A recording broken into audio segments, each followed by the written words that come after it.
Third ইয়ারের শিক্ষার্থীরা, তোমরা সবাই কেমন আছো? তোমাদের আমরা ইতিমধ্যে অনেকগুলো ক্লাসই নিয়ে এসেছি। আজকে আমাদের অনলাইন ক্লাসে তোমাদের সবাইকে স্বাগতম। তোমরা থার্ড ইয়ার 2017-18 জন স্টুডেন্ট, আমি কিন্তু 28 জনের প্রেজেন্ট পাই না। এর মধ্যে 2016-17 প্রেজেন্ট দিচ্ছে। তোমরা একটু সাইড দিয়ে তার তোমাদের সেশনটা উল্লেখ করে দিবা, তাহলে আমি বুঝতে পারবো কারা কারা ক্লাস করছো। তো ঠিক আছে, আজকে আমরা গতদিন আমরা বার্টন কার্ভের ডেফিনেশনটা পড়ছি, আজকে এটার উপরে থিওরেম নিয়ে আলোচনা করছি। দেখো তোমাদের পেজ নাম্বার 220-তে আছে, 220 নাম্বার পেজে থিওরেম।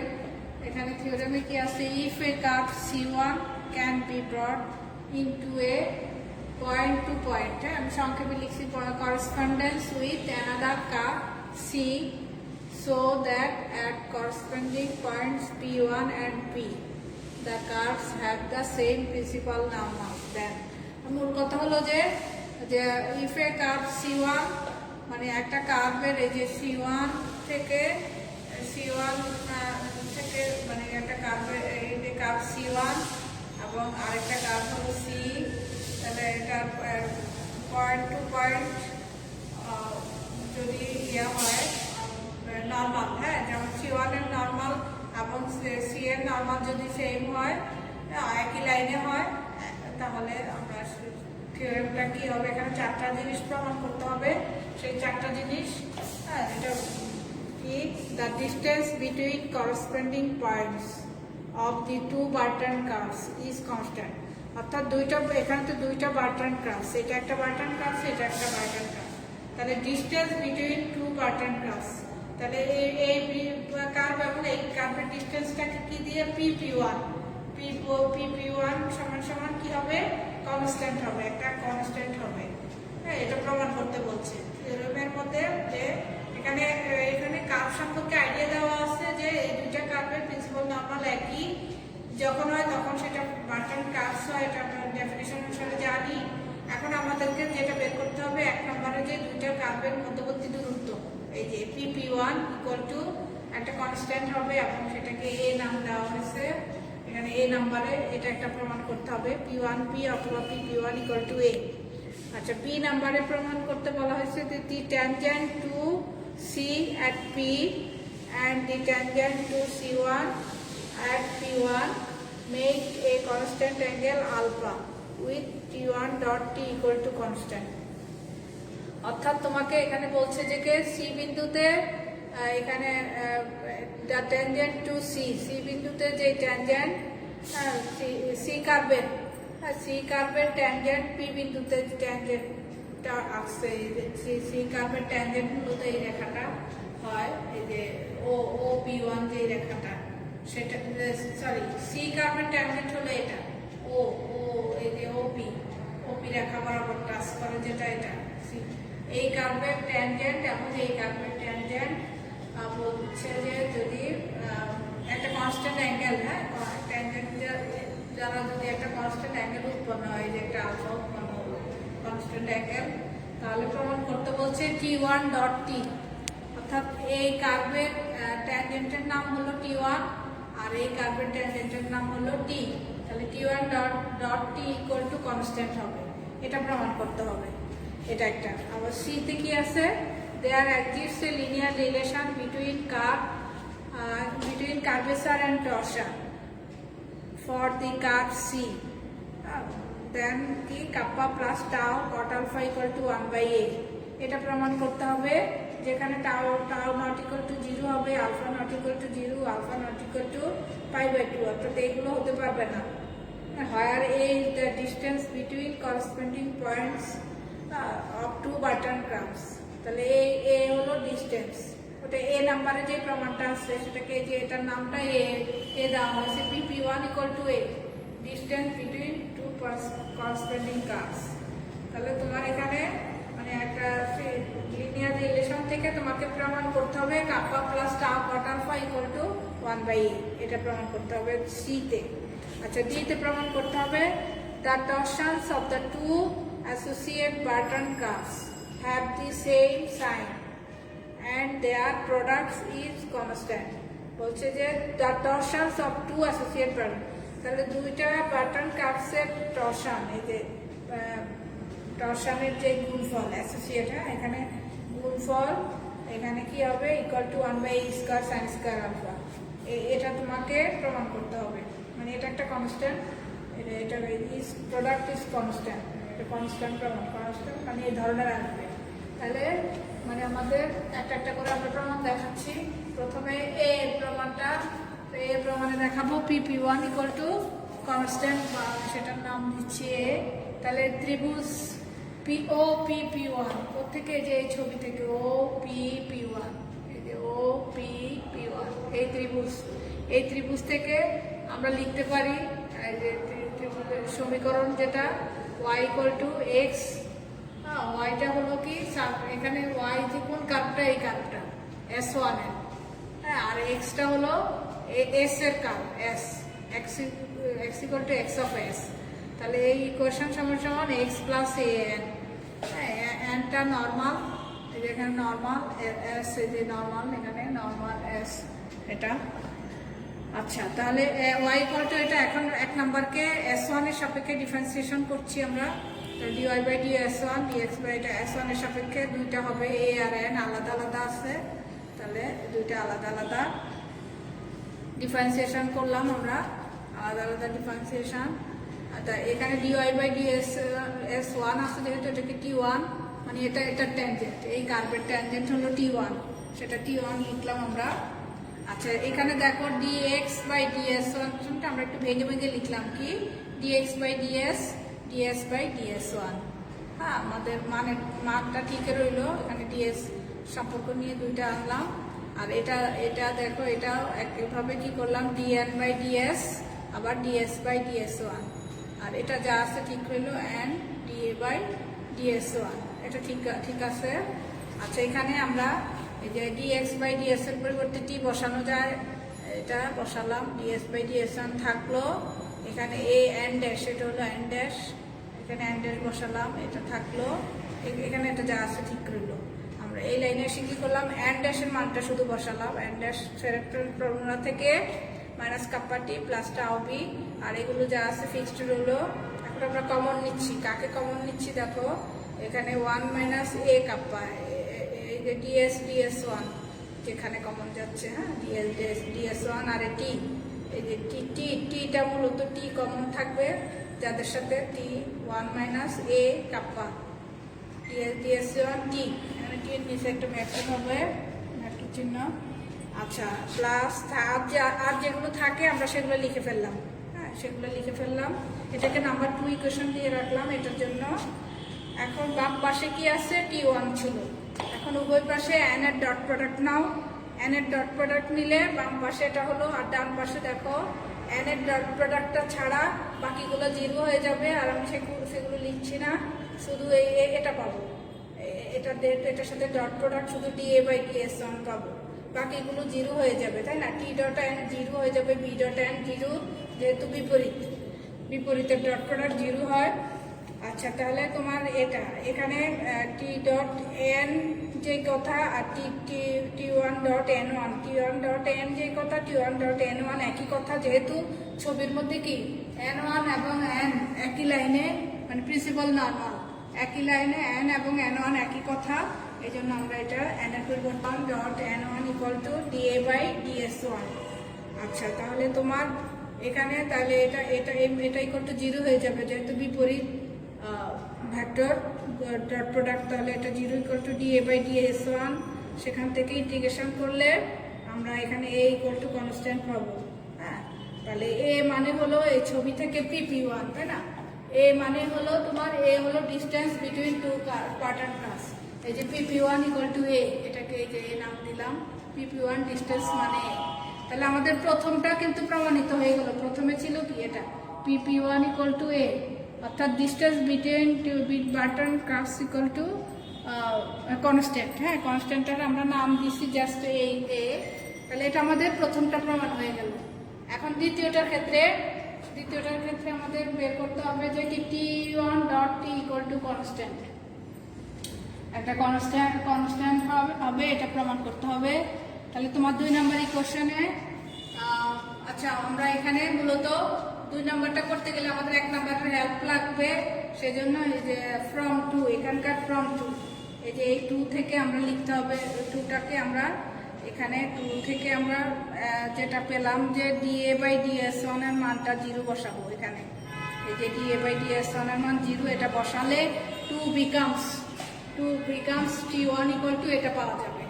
এটা লিখেছি already, dA/ds1 equal to 0 since হ্যাঁ। আচ্ছা 2 এখানে যদি তোমাকে দ্বিতীয়টা প্রমাণ করতে বলে, সেক্ষেত্রে নাম্বার 2 ইকুয়েশন দিলা, এটাকে তাহলে 3 ইকুয়েশন দিবা।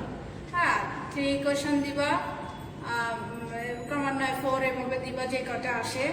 আর যদি আলাদা করে একটা প্রমাণ করতে বলে, সেই ক্ষেত্রে আবার অন্যরকম হবে। তা এটা এগুলো যদি দিতে পেপার দিয়ে দেওয়াটা কি। আচ্ছা তাহলে এখন দেখো, এটার উভয় পক্ষে আমরা টি এর ডট প্রোডাক্ট নিচ্ছি, t1 ডট টি। তাহলে তোমার এটা টি এর সাথে ডট প্রোডাক্ট করলে শুধু প্রথমটা পাবো, তাই না? এই যে প্রথমটার সাথে টি আছে, এটা পাবো। আর এটা বি, যেহেতু এটা 0 হয়ে যাবে, বি ডট টি 0 হয়ে যাবে। তাহলে প্রথমটা পাবো। হ্যাঁ প্রথমটা এই যে 1 minus a kappa ds/ds1 equal to, আর এটা ইকুয়াল টু cos আলফা, একটা কনস্ট্যান্ট ধরলাম, এটা মানে হলো cos আলফা, সে ধরে নিচ্ছি। হ্যাঁ তাহলে তোমার t1 dot T equal to cos alpha. আচ্ছা এখানে তাহলে তোমার নাম্বার 1 বিকামস এখানকার 1, 1 থেকে আমরা কি লিখতে পারি, এই মানটা যেহেতু cos আলফা, তাহলে t1 এর মান কি t cos আলফা প্লাস পরেরটা, এই যে t cos আলফা প্লাস এটাও ds/ds1 b, এটা আমরা এখানে 1 নম্বর ইকুয়েশন থেকে এখানে। আচ্ছা তাহলে এটাকে আবার 2 নম্বর দিয়ে রাখি, এখানে 2 নম্বর দিয়ে রাখলাম। এখন উভয় পাশে সেম ভেক্টরের ডট প্রোডাক্ট করো। হ্যাঁ উভয় পাশে সেম ভেক্টরের ডট প্রোডাক্ট মানে এখানে t1 ডট t1 আর এখানে যা আছে এটা ডট একই জিনিস। তাহলে সেম ভেক্টরের ডট প্রোডাক্ট এটা ইকুয়াল টু 1 হবে, এটা ইকুয়াল টু 1 হবে। আর এখানে same vector cos square alpha আর এটার হোল স্কয়ার, এই যে এটার হোল স্কয়ার, এটা জাস্ট গুণ করলাম আমরা। এখন সাইড ট্রান্সফার করো, এটা whole square equal to 1 minus cos square alpha, that means sin square alpha. আচ্ছা স্কয়ার উঠাই দিলাম, এটা ইকুয়াল টু sin আলফা। আর এখন 2 বিকামস, এখানকার 2 যে ইকুয়েশনটা ছিল এটা, তাই না? তাহলে 2 বিকামস কি হবে, t1 ইকুয়াল টু থাকবে t cos alpha plus b sin alpha, যেহেতু এই মানটা সমান আমরা sin আলফা ধরছি, তাহলে b sin আলফা। এটাকে নাম্বার 3 ইকুয়েশন দিয়ে রাখি। হয়ার মানে হয়ার এই যে কাকার জন্য, এটার জন্য cos আলফা ধরছি এবং এটার জন্য sin আলফা ধরা হয়েছে। এটা ছিল, সেটাকে আমরা ডিফারেন্সিয়েশন করছি উইথ রেসপেক্ট টু s1। তাহলে বাম পাশে t1 ছিল, তাহলে dt1/ds1 এটা মানে হলো t1 ড্যাশ ইকুয়াল টু এই পাশে dt/ds1 হয়, আমি একবার লিখে ফেলছি dt/ds/ds1 cos আলফা, যে দুইটা প্রথমে টি কে করলে পরে cos আলফাকে করছি, cos আলফাকে করলে মাইনাস sin আলফা, এটা d আলফা/ds1, আলফাকে করলে d আলফা/ds1 প্লাস পরেরটা b কে db/ds1 হবে, এখানে এটা নিলাম আমরা। sin আলফা এটা থাকলো, তারপর sin আলফাকে করলে cos আলফা হচ্ছে, আর d আলফা/ds1 আলফাকে করলে, এটা আমরা জাস্ট ডিফারেন্সিয়েশন করলাম উইথ রেসপেক্ট টু s1। হ্যাঁ আচ্ছা এখন t1 ড্যাশের পরিবর্তে কাপ্পা 1 n1, এটা সেরেটনের ফর্মুলা থেকে আমরা জানি t ড্যাশ সমান কাপ্পা n, এখানে 1 1 আছে সেজন্য 1 1 বসালাম। আর এটা dt/ds মানে t ড্যাশ, সেটা মানে কাপ্পা n বসালাম, ds/ds1 cos আলফা, অর্থাৎ এই লাইনে আমরা মান টান বসাচ্ছি, এটা যা আছে ঠিক রইল। আর এটা টাও n কার পরিবর্তে বসাচ্ছি, দেখো db/ds মানে b ড্যাশ, এটা হচ্ছে সেরেটনের ফর্মুলা থেকে, এটা মাইনাস টাও n ds/ds1 sin আলফা বসালাম। আর এটা আরেকটা রয়ে গেল যেটা, সেটা বসাই দিলাম। এখন কমন নিচ্ছি, টি এর সাথে যারা কমন সেটা কমন নিচ্ছি, এন এর সাথে যে আইটেমগুলো কমন সেটা কমন নেওয়া হচ্ছে, বি এর সাথে কমন, অর্থাৎ প্রত্যেকটা ইউনিট ভেক্টরের সাথে এই যে টি এন বি এর সাথে কমন আইটেমগুলো আমরা একসাথে করে লিখলাম। এখন আমরা যেটা জানি যে n1 dash equal to n, তাই না? n1 ইকুয়াল টু n, এটা আমরা অলরেডি ছবির মধ্যে দেখানো হয়ে গেছে যে প্রিন্সিপাল নাম্বার একই লাইনে, এবং n1 ইকুয়াল টু n সেটা এখানে বসালাম, কাপ্পা 1 n1 ওয়ানের পরিবর্তে অ্যান্ড বসালাম, আর ডান পাশে যা আছে ঠিক রইল। এখন equating the coefficients of T and B from both sides. এই উভয় পাশ থেকে যদি ইকুয়েটিং করো টি এর সাপেক্ষে এন এর সাপেক্ষে, এরকম প্রত্যেকটা সাপেক্ষে করো, তাহলে প্রথমে যে এন এর সাপেক্ষে করে লেখা হয়েছে, এন এর সাপেক্ষে হলো কাপ্পা 1 ইকুয়াল টু এই যে মাঝখানেরটা, এটা এই যে এটা লেখা হয়েছে। হ্যাঁ, এটা 5 নাম্বার ইকুয়েশন। পরে এই যে মাইনাস সাইন আলফা, এটা কার সাপেক্ষে না হলো টি এর সাপেক্ষে। টি কে ইকুয়েটিং করলে শুধু minus sine alpha equal to 0 পাবো, এই পাশে যেহেতু নাই 0 হয়ে যাবে। একইভাবে বি কে ইকুয়েটিং করলে cos alpha d alpha d s one equal to 0। আচ্ছা, এখানে সাইন আলফা ডি এস ওয়ানটা হবে ডি আলফা সাইন আলফা তোমার ডি আলফা ডি এস ওয়ানটা মিসিং হয়ে যেতে পারবে। আচ্ছা, তাহলে 6, 7, 5, 6, 7 ইকুয়েশন। আচ্ছা, এখন আমরা জানাতে হবে now if d alpha by d s one not equal to 0। এখন যদি d alpha by d s one not equal to 0 হয়, দেন মানে এখানে দুইটা জায়গায় কিন্তু d alpha d s one 6 number এবং 7 নাম্বারে আছে। এখন আমরা কি বলছি, now if d alpha by d s one not equal to 0, তাহলে এটার মান 0 না হলে অবশ্যই কস আলফা ইকুয়াল টু 0 হবে এবং সাইন আলফা ইকুয়াল টু 0 হবে। এই কথাটা এখানে লিখে রাখবো, now if d alpha d s one not equal to 0, then sine alpha equal to 0 and cos alpha equal to 0, but sin alpha and cos alpha for any value of alpha cannot vanish simultaneously।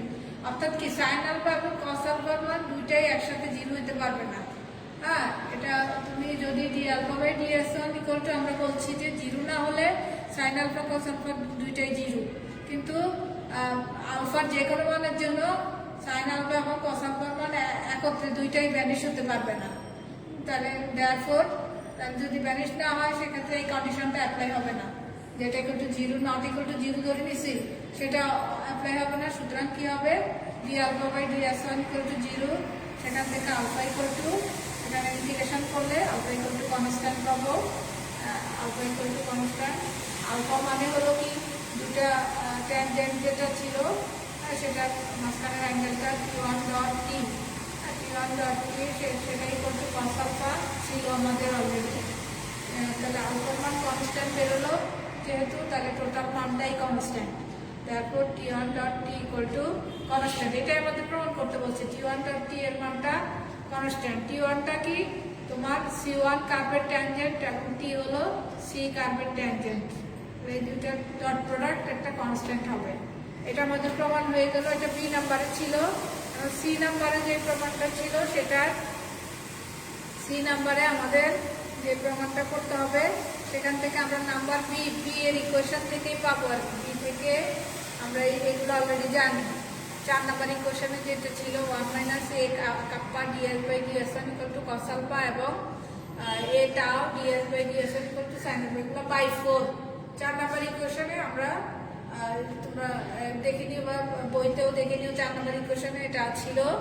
তাহলে সেখান থেকে আমরা ভাগ করে দাও, এটা divided by এটা, তাহলে cos alpha by sine alpha মানে কট আলফা, আর এই পাশে এটা, এখানে জাস্ট ক্যালকুলেশন, এটা লিখলাম, এখানে ভাগ করে লিখলাম, এখানে এটা জাস্ট ক্যালকুলেশন করলাম। এখন এই পাশে ট্রান্সফার করো, এই যে কে বাই কাপ্পা বাই টাওটাকে এই পাশে নিয়ে আসলাম, ইকুয়াল টু এটা হলো। এখন লসাগু করে দাও, লসাগু করে দিলে তোমার এখানে কি হবে, কাপ্পা প্লাস টাও কস আলফা, এই যে টাও cot alpha, tau cot alpha equal to 1 by a. এটাই আমাদের প্রমাণ করতে বলছে, এই অংশটাই আমাদের কিন্তু প্রমাণ করতে বলছে প্রমাণে। কাপ্পা এবং টর্শন যদি ইয়ে থাকে, তাহলে আমরা এই যে kappa plus tau cot alpha equal to 1 by a হয়, আর এই যে এখানে এই যে কনস্ট্যান্ট বা ওই যে ডিস্টেন্স বিটুইন টু কার্ভস। আচ্ছা, আমারটা ডিতে যা চাওয়া হয়েছে, উই হ্যাভ এটা cos alpha sine alpha already by 4 থেকে আমরা জানি। তাহলে ফ্রম দি কার্ভ C1 কার্ভের the relations corresponding to 1 are obtained by replacing A by A। হ্যাঁ, মানে তোমার এ কে মাইনাস এ দ্বারা এবং আলফাকে মাইনাস আলফা দ্বারা রিপ্লেসিং করবো নাম্বার 1 ইকুয়েশনে, and changing s by S1, S1, S এবং S1টাকে ইন্টারচেঞ্জ, মানে S এর জায়গায় S1 লিখবো, হ্যাঁ, এবং S1 এর জায়গায় S লিখবো এরকম। তাহলে Das we have number 1 equation. তোমার এটা মানে তোমার যে আমরা 1 নাম্বার ইকুয়েশন এখানে আমাদের বোর্ডে নাই, বইতে দেখিনি অলরেডি। এটা 1 নাম্বার ইকুয়েশনে এই যে মূলত এই যে 4 নাম্বার যে ইকুয়েশন সেটাকে এখানে এটাকে 1 নাম্বার ধরা হয়েছে এটার জন্য। তাহলে তোমার এখানে কি আছে, cos alpha equal to 1 plus a কে ছিল, এখন কে কাপ্পা ছিল, কাপ্পার পরিবর্তে কাপ্পা 1 লিখছি, আর এস ছিল, এসের পরিবর্তে S1, আর এখানে S1 এর পরিবর্তে S, এগুলো সব চেঞ্জ করে লিখলাম। টাও এর পরিবর্তে টাও এর লিখলাম, এগুলো লিখলাম। এখন দুইটার গুণফল, এটার গুণফল এবং এটার গুণফল, এবং এই যে উপরে আছে 1 মাইনাস এ কে, 1 মাইনাস এ কে, এটা সরি ব্র্যাকেটটা দিয়ে দাও, ব্র্যাকেটটা মিসিং হয়েছে এখানে, ব্র্যাকেট হবে। তাহলে এই দুটার গুণফল দেখো, বাম পাশে cos আলফা আছে, এটারও cos আলফা আছে, তাহলে গুণফল হলে cos স্কয়ার আলফা, এই যে cos square alpha equal to এটা, এবং নিচের দুইটারও গুণফল sin আলফা এবং sin আলফা, এখানে sin square alpha equal to এটা তোমার এখানে মাইনাস মাইনাস উঠে যাবে, তারপরে গুণ। তাহলে sin square alpha equal to এটা হলো, এখান থেকে টাও 1 সমান সমান কি 1/a square sin square alpha. আমাদেরকে প্রমাণ করতে বলছি কিন্তু এটাই, টাও 1 ইকুয়াল টু এই যে a1/a square sin square alpha, that is tau 1 equal to constant. হ্যাঁ, কনস্ট্যান্ট হবে। এটা দ্বারা মানে কি, the torsions of the two pattern curves have the same sign and their product is constant. অর্থাৎ মানে তোমার torsion of the button curves এর যে ইয়েটা সেটা সেম সাইনের হবে, সাইনটা সেম হবে, অর্থাৎ একই জিনিসই, কিন্তু এখানেও যা এখানেও তা। আর এটা দুইটা গুণফল বলছে কনস্ট্যান্ট হবে, সেটা আমাদের প্রমাণ হয়ে যাবে।